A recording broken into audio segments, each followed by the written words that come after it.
Patriarcas e Profetas, capítulo 22. Moisés.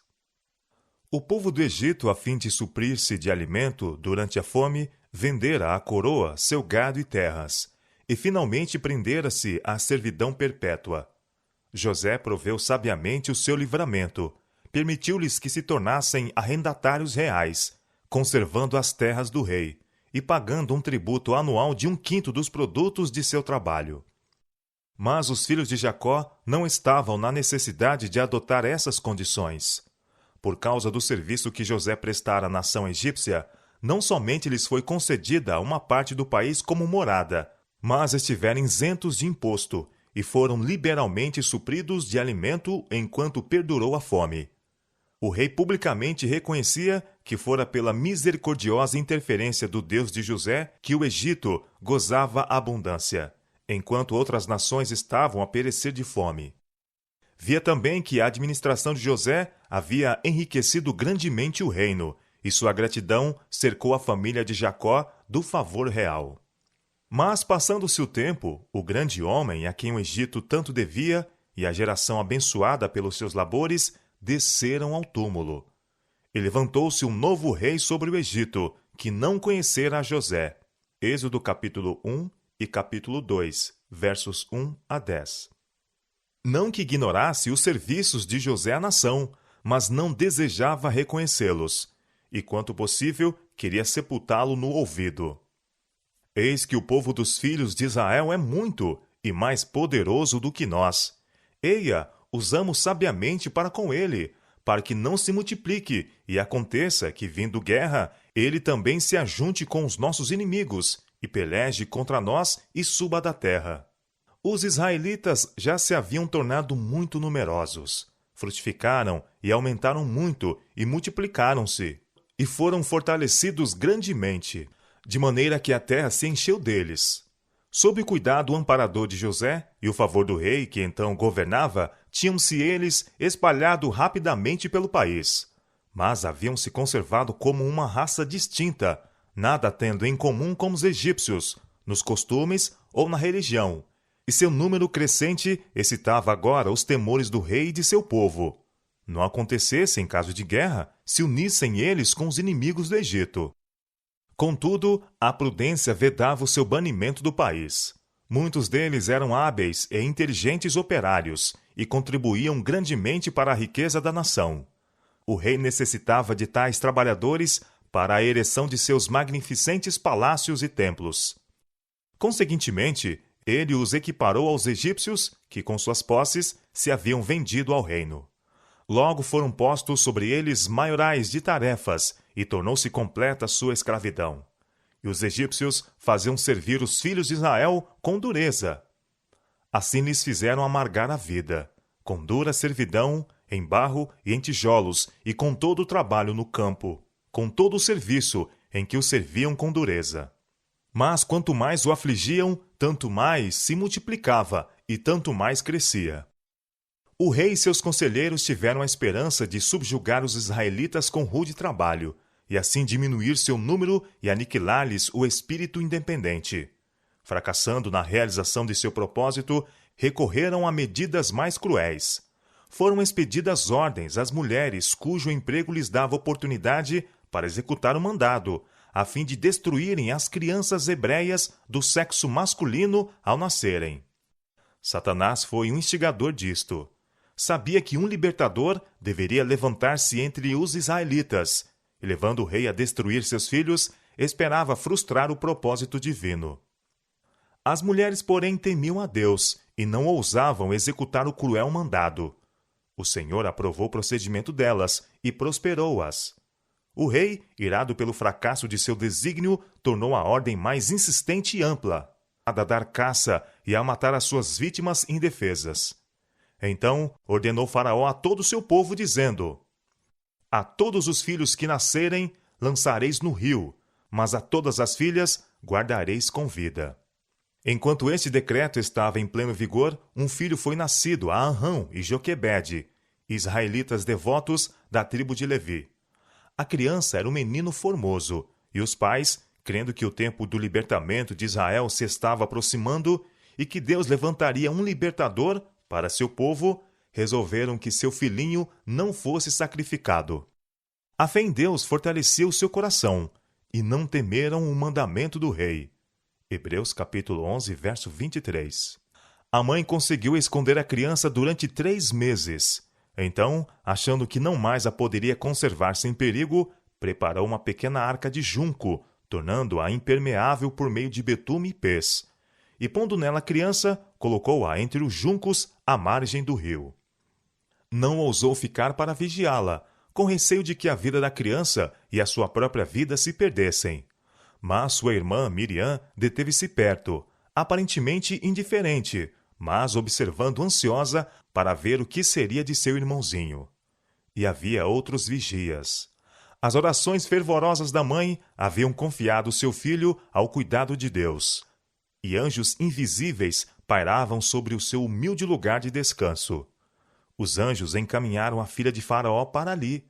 Sua curiosidade foi provocada pela pequena cesta, e ao olhar para a linda criança que dentro estava, leu a história num relance. As lágrimas do bebê despertaram-lhe a compaixão, e suas simpatias se estenderam à mãe desconhecida que recorrera a tal meio para preservar a vida de seu precioso pequerrucho. Resolveu que ele deveria ser salvo. Ela o adotaria como seu. Miriam estivera a notar secretamente tudo o que se passava. Percebendo que a criança era olhada com ternura, arriscou-se a aproximar-se e disse finalmente: Irei eu chamar uma ama das hebreias que crie este menino para ti? E a permissão foi dada. A irmã correu para a mãe com a feliz nova e, sem demora, voltou com ela à presença da filha de Faraó. Leva este menino e cria-mo. Eu te darei teu salário, disse a princesa. Deus tinha ouvido as orações da mãe. Fora recompensada a sua fé. Com profunda gratidão foi que ela deu início à sua tarefa, agora sem perigos e feliz. Fielmente aproveitou a oportunidade para educar seu filho para Deus. Confiava em que ele fora preservado para alguma grande obra, e sabia que breve deveria ser entregue à sua régia mãe, para ser cercado de influências que tenderiam a desviá-lo de Deus. Tudo isto a tornava mais diligente e cuidadosa em sua instrução do que nas dos demais filhos. Esforçou-se por embeber seu espírito com temor de Deus e com amor à verdade e justiça, e fervorosamente orava para que ele pudesse preservar-se de toda influência corruptora. Mostrou-lhe a loucura e o pecado da idolatria, e cedo o ensinou a curvar-se e a orar ao Deus vivo, que unicamente poderia ouvi-lo e auxiliá-lo em toda a emergência. Ela conservou consigo o rapaz tanto quanto pôde.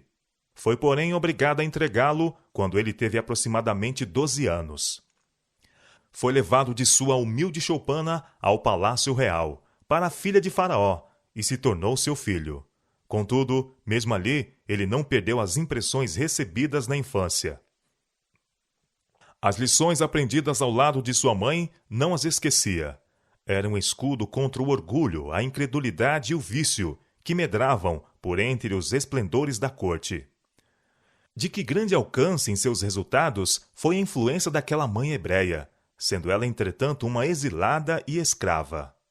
Toda a vida futura de Moisés, a grande missão que ele cumpriu como chefe de Israel, testificam da importância da obra de uma mãe cristã. Não há outro trabalho que possa igualar a este. Em parte muito grande, a mãe tem nas mãos o destino de seus filhos. Ela trata com mentes e caracteres em desenvolvimento, trabalhando não somente para o tempo, mas para a eternidade. Está a semear sementes que brotarão e frutificarão, quer para o bem, quer para o mal.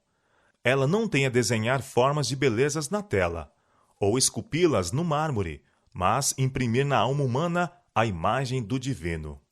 Especialmente durante os primeiros anos, recai sobre ela a responsabilidade de formar o caráter de seus filhos. As impressões então produzidas na mente destes, em desenvolvimento, permanecerão com eles por toda a vida. Os pais devem dirigir a instrução e ensino de seus filhos enquanto muito pequenos, com o objetivo de poderem eles ser cristãos. São postos sob o nosso cuidado para serem ensinados, não como herdeiros do trono de um reino terrestre, mas como reis para Deus, a fim de reinarem pelos séculos intérminos. Que toda mãe sinta serem inapreciáveis os seus momentos. Sua obra será provada no dia solene do ajuste de contas. Achar-se-á então que muitos dos fracassos e crimes de homens e mulheres resultaram da ignorância e negligência daqueles cujo dever era guiar os pés infantis no caminho direito. Ver-se-á então que muitos que têm abençoado o mundo com a luz do gênio, da verdade e santidade, devem os princípios que foram a mola mestra de sua influência e êxito a uma mãe cristã que orava. Na corte de Faraó, Moisés recebeu o mais elevado ensino civil e militar. O monarca resolvera fazer de seu neto adotivo o seu sucessor no trono, e o jovem foi educado para sua elevada posição. E Moisés foi instruído em toda a ciência dos egípcios, e era poderoso em suas palavras e obras. Atos capítulo 7, verso 22. Sua habilidade como chefe militar tornou-o favorito dos exércitos do Egito, e era geralmente considerado personagem notável. Satanás fora derrotado em seu propósito. O mesmo decreto que condenava as crianças hebreias à morte tinha sido superiormente encaminhado por Deus, de modo a favorecer o ensino e educação do futuro chefe de seu povo. Os anciãos de Israel foram instruídos pelos anjos de que o tempo para o seu libertamento estava próximo, e que Moisés era o homem que Deus empregaria para realizar esta obra. Os anjos também instruíram a Moisés quanto a havê-lo Jeová escolhido para quebrar o cativeiro de seu povo. Supondo que deveriam obter sua liberdade pela força das armas, tinha ele a expectativa de levar o exército hebreu contra as hostes do Egito, e tendo isto em vista, prevenia-se contra suas afeições, receando que, pelo seu apego à mãe adotiva ou a Faraó, não estivesse livre para fazer a vontade de Deus. Pelas leis do Egito, todos os que ocupavam o trono dos faraós deviam fazer-se membros da casa sacerdotal. E Moisés, como herdeiro presumível, deveria iniciar-se nos mistérios da religião nacional. Este dever foi confiado aos sacerdotes. Mas, ao mesmo tempo em que era um estudante ardoroso e incansável, não pôde ser induzido a participar do culto aos deuses. Foi ameaçado com a perda da coroa, e advertiu-se-lhe de que seria repudiado pela princesa, caso persistisse em sua adesão à fé hebreia. Mas ele foi inabalável em sua decisão de não prestar homenagem a não ser ao único Deus, o Criador do céu e da terra. Arrazoava com sacerdotes e adoradores, mostrando a loucura de sua veneração supersticiosa a objetos insensíveis. Ninguém lhe podia refutar os argumentos, nem mudar o propósito. Contudo, provisoriamente foi tolerada sua firmeza, por causa de sua elevada posição, e do favor em que era tido pelo rei, bem como pelo povo. Pela fé, Moisés, sendo já grande, recusou ser chamado filho da filha de Faraó, escolhendo antes ser maltratado com o povo de Deus, do que por um pouco de tempo ter o gozo do pecado, tendo por maiores riquezas o vitupério de Cristo do que os tesouros do Egito, porque tinha em vista a recompensa. Hebreus capítulo 11, versos 24 a 26. Moisés estava em condições para ter preeminência entre os grandes da terra, para brilhar nas cortes do mais glorioso dentre os reinos e para empunhar o cetro do poder. Sua grandeza intelectual o distingue acima dos grandes homens de todos os tempos. Como historiador, poeta, filósofo, general de exércitos e legislador, não tem par. Todavia, com o mundo diante de si, teve a força moral para recusar as lisonjeiras perspectivas da riqueza, grandeza e fama, escolhendo antes ser maltratado com o povo de Deus do que por um pouco de tempo ter o gozo do pecado. Moisés fora instruído com relação à recompensa final a ser dada aos humildes e obedientes servos de Deus, e as vantagens mundanas tombaram na insignificância que lhes é própria em comparação com aquela recompensa. O palácio magnificente do faraó e o trono do monarca foram apresentados como um engodo a Moisés. Sabia ele, porém, que os prazeres pecaminosos que fazem os homens se esquecerem de Deus achavam-se em seus passos senhoriais.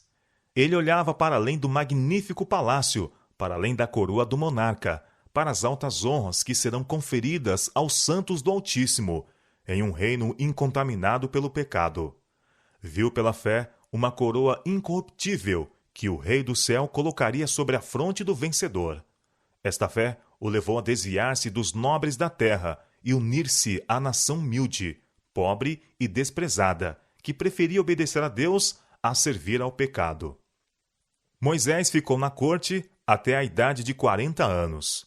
Seus pensamentos volviam muitas vezes à condição abjeta de seu povo, e visitava os irmãos em sua servidão, e os animava com a segurança de que Deus agiria em seu livramento. Muitas vezes, compungindo até a indignação à vista da injustiça e opressão, ardia por vingar suas afrontas. Um dia em que estava assim, fora, vendo um egípcio ferir um israelita, lançou-se para a frente e matou o egípcio. A não ser o israelita, não houvera testemunha desta ação, e Moisés imediatamente sepultou o corpo na areia. Ele se mostrara agora pronto para sustentar a causa de seu povo, e esperava vê-los levantar-se a fim de recuperar sua liberdade. Ele cuidava que seus irmãos entenderiam que Deus lhe havia de dar a liberdade pela sua mão, mas eles não entenderam. Atos capítulo 7, verso 25. Ainda não estavam preparados para a liberdade. No dia seguinte, Moisés viu 2 hebreus que contendiam entre si, estando um deles evidentemente em falta. Moisés reprovou o delinquente, que logo se desforrou daquele que o reprovava, negando seu direito de intervir, e vilmente acusando-o de crime. Quem te tem posto a ti por maioral e juiz sobre nós? Disse ele. Pensas matar-me como mataste ao egípcio? Êxodo capítulo 2, verso 14. Toda a questão depressa se tornou conhecida pelos egípcios, e grandemente exagerada, logo chegou aos ouvidos de Faraó. Fez-se parecer ao rei que este ato significava muito, que Moisés tencionava levar seu povo contra os egípcios, subverter o governo e sentar-se no trono, e que não poderia haver segurança para o reino enquanto ele vivesse. De pronto, foi resolvido pelo monarca que ele morresse. Mas, apercebendo-se de seu perigo, escapou e fugiu, rumo da Arábia. O Senhor dirigiu seus passos, e ele encontrou acolhida em casa de Jetro, sacerdote e príncipe de Midian, que também era adorador de Deus. Depois de algum tempo, Moisés desposou uma das filhas de Jetro, e ali, ao serviço de seu sogro, como guardador de seus rebanhos, permaneceu 40 anos. Matando o egípcio, Moisés caíra no mesmo erro tantas vezes cometido por seus pais, de tomar nas próprias mãos a obra que Deus prometera fazer. Não era vontade de Deus libertar o seu povo pela guerra, como Moisés pensava, mas pelo seu próprio grande poder, para que a glória lhe fosse atribuída a ele tão somente. Todavia, mesmo este ato precipitado foi superiormente encaminhado por Deus a fim de cumprir seus propósitos. Moisés não estava preparado para sua grande obra. Tinha ainda a aprender a mesma lição de fé que havia sido ensinada a Abraão e Jacó. Não confiar na força e sabedoria humanas, mas no poder de Deus para o cumprimento de suas obras. E havia outras lições que, em meio da solidão das montanhas, devia Moisés receber. Na escola da abnegação e agruras, ele devia aprender a paciência, a moderar suas paixões. Antes que pudesse governar sabiamente, devia ser ensinado a obedecer. Seu coração devia estar completamente em harmonia com Deus, antes de poder ele ensinar o conhecimento de sua vontade a Israel. Pela sua própria experiência, devia estar preparado a exercer um cuidado paternal sobre todos os que necessitavam de seu auxílio. O homem teria dispensado aquele longo período de labuta e obscuridade, julgando-o uma grande perda de tempo. Mas a sabedoria infinita chamou aquele que se tornaria o dirigente de seu povo a passar 40 anos no humilde trabalho de pastor. Os hábitos de exercer o cuidado, do esquecimento de si mesmo e de terna solicitude pelo seu rebanho, assim desenvolvidos, prepará-lo-ia a tornar-se compassivo e longânimo pastor de Israel. Proveito algum que o ensino ou a cultura humana pudessem outorgar poderia ser um substituto para esta experiência. Moisés estivera a aprender muito que tinha de desaprender. As influências que o haviam cercado no Egito, o amor de sua mãe adotiva, sua própria posição elevada como neto do rei, a dissipação de todos os lados, o requinte, a subtileza e o misticismo de uma religião falsa, o esplendor de um culto idolátrico, a solene grandiosidade da arquitetura e escultura, tudo deixara profundas impressões em sua mente em desenvolvimento, e modelara até certo ponto seus hábitos e caráter. O tempo, a mudança de ambiente e a comunhão com Deus podiam remover estas impressões. Renunciar ao erro e aceitar a verdade requeria da parte de Moisés mesmo uma luta tremenda. Mas Deus seria seu auxiliador quando o conflito fosse demasiado severo para a força humana. Em todos os que têm sido escolhidos para cumprir uma obra para Deus, vê-se o elemento humano. Todavia não foram homens de hábitos e de caráter estereotipados que estavam satisfeitos com permanecer naquela condição. Fervorosamente desejavam obter sabedoria de Deus e aprender a trabalhar para Ele. Diz o apóstolo: se algum de vós tem falta de sabedoria, peça a Deus, que a todos dá liberalmente, e não lança em rosto, e ser-lhe-á dada. São Tiago, capítulo 1, verso 5. Deus, porém, não comunicará aos homens luz divina, enquanto estiverem contentes com permanecerem em trevas. A fim de receber o auxílio de Deus, o homem deve compenetrar-se de sua fraqueza e deficiência. Deve aplicar seu próprio espírito na grande mudança a ser operada em si. Deve despertar para a oração e esforço fervorosos e perseverantes. Maus hábitos e costumes devem ser repelidos, e apenas pelo esforço decidido, no sentido de corrigir tais erros e conformar-nos aos princípios retos, que a vitória pode ser ganha. Muitos jamais atingem a posição que poderiam ocupar, porque esperam que Deus faça por eles aquilo que Ele lhes deu poder para fazerem por si mesmos. Todos os que se habilitam a ser úteis devem ser adestrados pela mais severa disciplina mental e moral, e Deus os ajudará, unindo o poder divino ao esforço humano. Encerrado nas fortificações das montanhas, Moisés estava a sós com Deus. Os templos magnificentes do Egito não mais lhe impressionavam o espírito, com sua superstição e falsidade. Na grandiosidade solene das colinas eternas, via ele a majestade do Altíssimo, e em contraste compreendia quão impotentes e insignificantes eram os deuses do Egito. Por toda parte estava escrito o nome do Criador. Moisés parecia achar-se em sua presença e à sombra de seu poder. Ali o seu orgulho e presunção foram varridos. Na simplicidade severa de sua vida no deserto, os resultados do ócio e luxo do Egito desapareceram.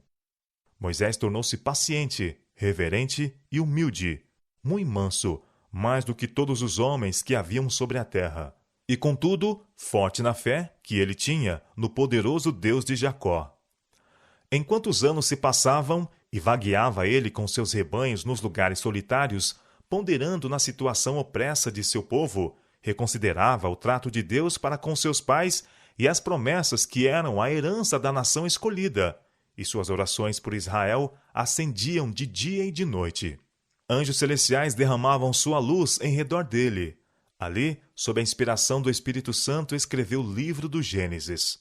Os longos anos passados nas solidões do deserto foram ricos de bênçãos, não somente para Moisés e seu povo, mas para o mundo em todos os séculos subsequentes. E aconteceu depois de muitos desses dias, morrendo o rei do Egito, que os filhos de Israel suspiraram por causa da servidão e clamaram. E o seu clamor subiu a Deus por causa da sua servidão. E ouviu Deus o seu gemido, e lembrou-se Deus do seu concerto com Abraão, com Isaque e com Jacó. E atentou Deus para os filhos de Israel, e conheceu-os Deus. Êxodo capítulo 2, versos 23 a 25. Era vindo o tempo para o livramento de Israel. Mas o propósito de Deus devia cumprir-se de maneira a lançar o desdém sobre o orgulho humano. O libertador devia ir como um humilde pastor, apenas com uma vara na mão. Deus, porém, faria daquela vara o símbolo de seu poder.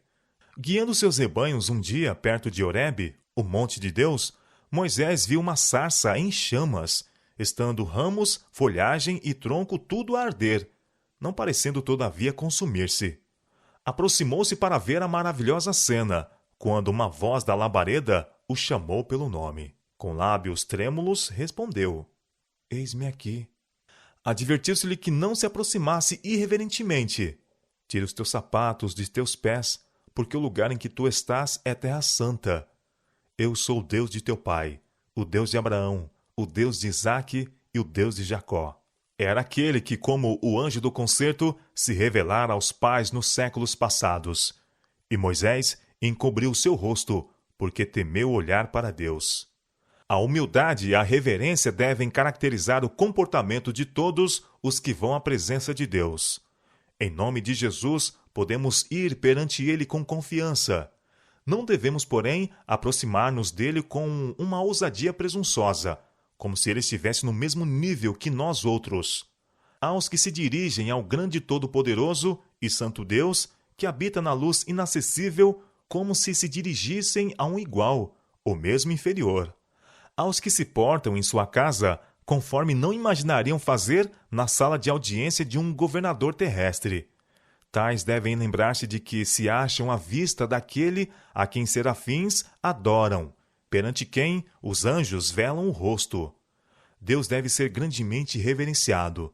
Todos os que em verdade se compenetram de sua presença prostrar-se-ão com humildade perante ele, e como Jacó, ao contemplar a visão de Deus, exclamarão: Quão terrível é este lugar! Este não é outro lugar, senão a casa de Deus. Esta é a porta dos céus. Esperando Moisés, com um temor reverente diante de Deus, continuaram as palavras: Tenho visto atentamente a aflição do meu povo, que está no Egito, e tenho ouvido o seu clamor por causa dos seus exatores, porque conheci as suas dores. Portanto, desci para livrá-lo da mão dos egípcios e para fazê-lo subir daquela terra, a uma terra boa e larga, a uma terra que mana leite e mel. Vem agora, pois, e eu te enviarei a Faraó, para que tires o meu povo do Egito. Admirado e aterrorizado com a ordem, Moisés recuou, dizendo: Quem sou eu? Quem vá a Faraó e tire do Egito os filhos de Israel? A resposta foi: Certamente eu serei contigo. Isto te será por sinal de que te enviei. Quando houveres tirado este povo do Egito, servireis a Deus neste monte. Moisés pensou nas dificuldades que seriam encontradas na cegueira, ignorância e incredulidade de seu povo, muitos dos quais estavam quase destituídos do conhecimento de Deus. Eis que quando vier os filhos de Israel, disse ele, e lhes disser: O Deus de vossos pais me enviou a vós, e eles me disserem: Qual é o seu nome?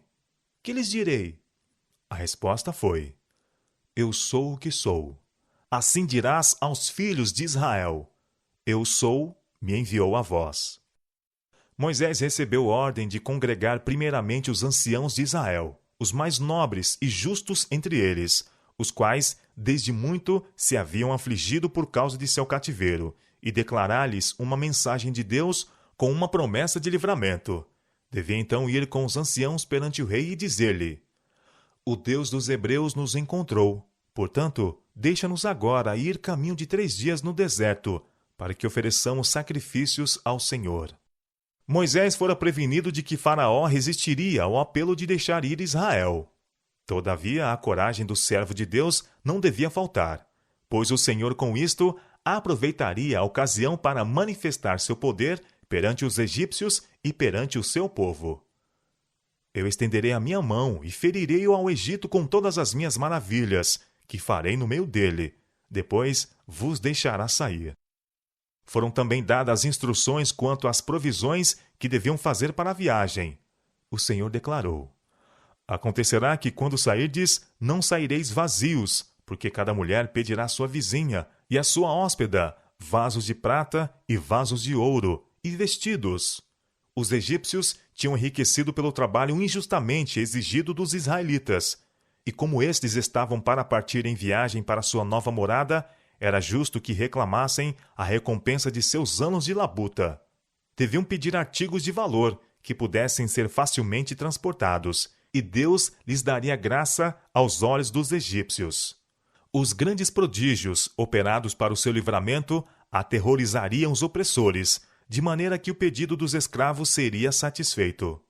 Moisés viu diante de si dificuldades que pareciam insuperáveis. Que prova poderia ele dar a seu povo de que Deus, na verdade, o enviara? Eis que em mim não crerão, disse ele, nem ouvirão a minha voz, porque dirão, o Senhor não te apareceu. Provas que apelavam aos seus sentidos foram-lhe então dadas. Foi-lhe dito que atirasse sua vara ao chão. Fazendo ele, tornou-se em cobra. E Moisés fugiu dela. Recebeu ordem de apanhá-la, e em sua mão se tornou em vara. Foi-lhe mandado pôr a mão no seio. Obedeceu. E tirando-a, eis que sua mão estava leprosa, branca como a neve. Dizendo-se-lhe que de novo a pusesse no seio. Viu, ao retirá-la, que se tornara como a outra. Por estes sinais, o Senhor assegurou a Moisés que seu povo, bem como Faraó, convencer-se-iam de que um ser mais poderoso do que o rei do Egito se manifestava entre eles.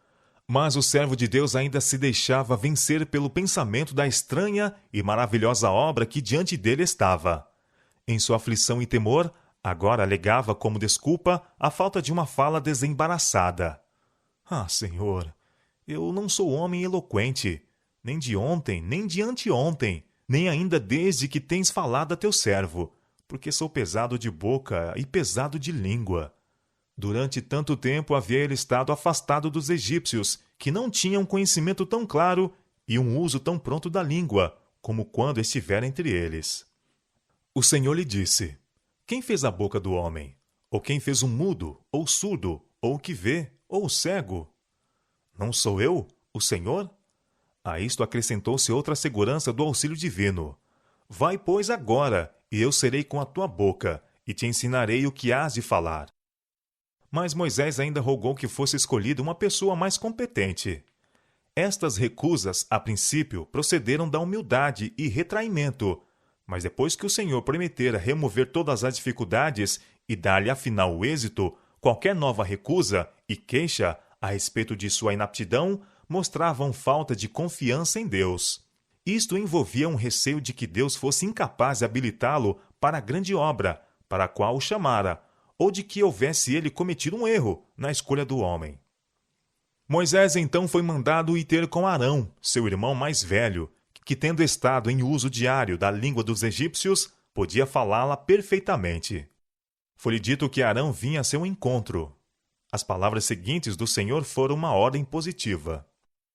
Tu lhe falarás e porás as palavras na sua boca.